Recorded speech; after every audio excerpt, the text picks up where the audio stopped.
Sandon's working days as a frontier mining town are gone. You would think, like all ghost towns, it would quietly crumble to dust. There is, however, a gutsy toughness to today's Sandon. Perhaps it comes from the grit and determination of the thousands of miners and pioneers that work so hard just to survive. This spirit embodies the people who fight to rebuild the old trails and keep the building and artifacts intact for visitors to see. In the 1890s, Sandon was one of the largest and wildest towns in Western Canada. This remote and little-known valley is a picturesque, sleepy backwater. It wasn't always sleepy. In the 1890s, it boasted a population of 5,000, located mostly in the mountain town of Sandon.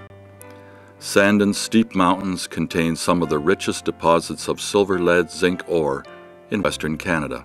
The miners who streamed into this valley were tough, hardy individuals. Silver mining was dangerous work, and some of them did not survive the experience. That ore, known as galena, attracted miners, merchants, card sharks, and prostitutes to Sandon. George Clark came to Sandon in fairly well on into the early days, and he was a blacksmith, and this was what he started with. He brought horses with him. He survived all the good years and then into the bad years, and still he just stayed there. And he discovered that his stove he had in his house was so badly worn out he couldn't safely build a fire in it anymore, so he decided to go up the mountain and get his old stove. Now George would be 92 at that age, and he strapped that other stove onto his back and carried it down the mountain until just when he got to the outskirts of Sandon. And when he got there, finally it caught up with him and he dropped dead. The favorite games were poker and blackjack. At one time, Sandon was known as the Monte Carlo of Canada. Where there were men and money, the ladies of the night were not far behind. At its height of population, there were 115 working ladies and dozens of brothels in Sandon. They were known in the community as the Soiled Doves. Sandon's population was bursting at the seams, and all these people required services. Schools, shops, churches, medical and dental services, tailors, outfitters, and hotels were open for business. Soon Sandon required formal management. It was incorporated as a city in 1898, and the city hall was built in 1900. Well, Johnny Harris is one of the names that you hear more of in Sandon than I think almost anyone else. Johnny Harris was an entrepreneur. His family was very, very well off up till the end of the Civil War. When the end of the Civil War came, everything more or less collapsed. And he, being about, I think, 17 or 18 years old, decided to go west. And then headed north, because he figured that was probably the wisest thing he should do.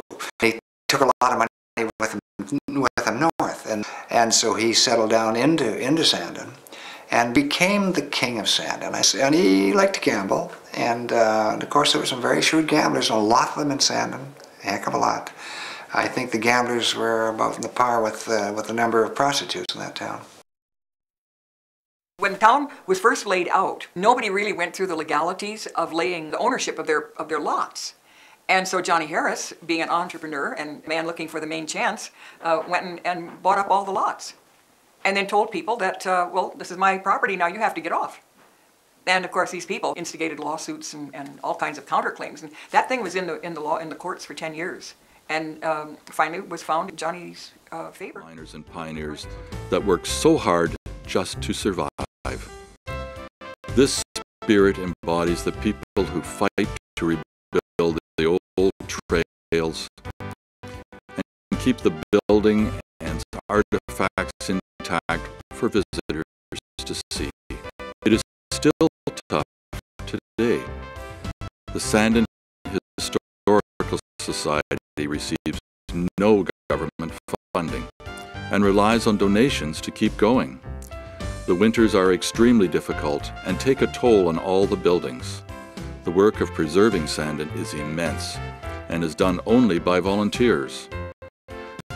Their hard work makes Sandon's existence possible, and that is their gift to us, the visitors.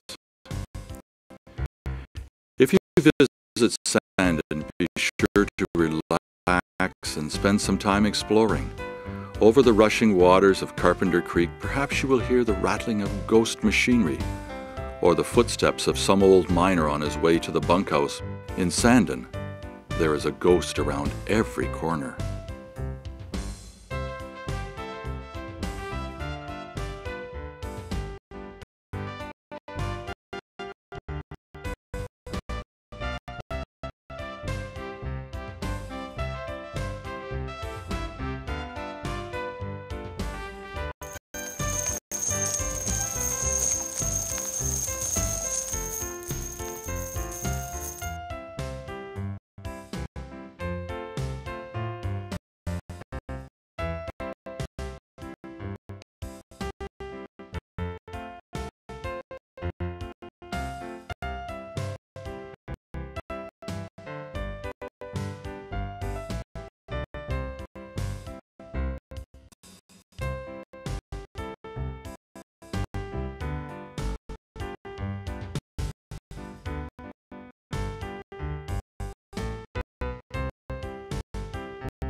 The public at large likes history, but nobody seems to be able to get together to say, hold it, what we need is we need an overall umbrella to protect our historic sites.